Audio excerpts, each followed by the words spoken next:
Hola, buen día. Buen comienzo del año. Feliz año 2025. Comenzamos así este año felices y contentos.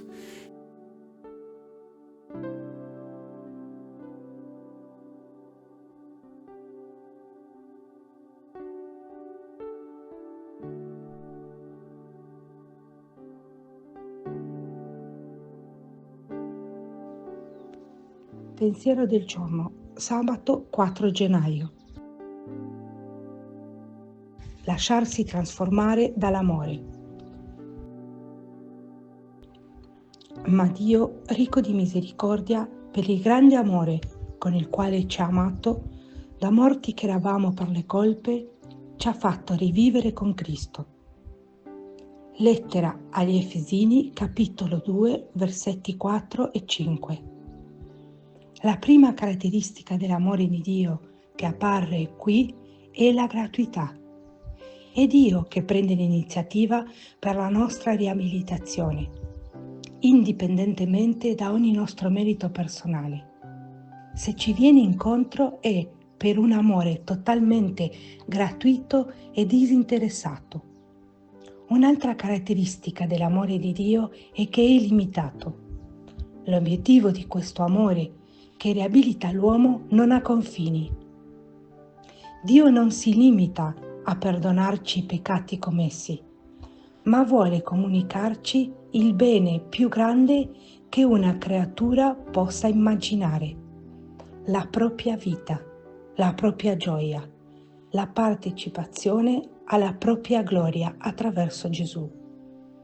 Questa parola di vita ci chiede di avere una grande fede nella potenza trasformatrice e creatrice dell'amore che Gesù ha portato sulla terra, e per viverla dobbiamo guardare a Gesù Cristo.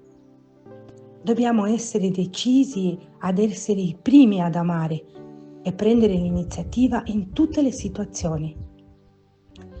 Abbiamo forse l'impressione che non ci sia nulla da fare con una persona in particolare, un collega di lavoro dal temperamento difficile.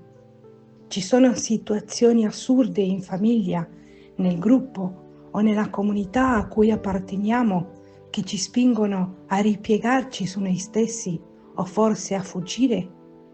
Ci sentiamo deboli e scoraggiati per il male, le ingiustizie, la corruzione, gli scandali che vediamo intorno a noi, per l'incoerenza di molti che ci dicono cristiani. Sentiamo il dramma della divisione che ancora esiste tra le chiese cristiane, che ci fa tanto soffrire. Ebbene, in questo momento dovremo ricordare questa parola di vita: amare in ogni modo, essere i primi ad amare, essere come Dio, ricchi di misericordia.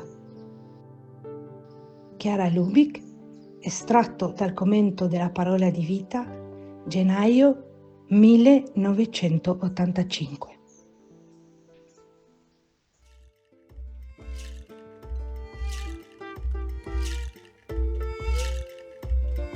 Parola di vita, gennaio 2025.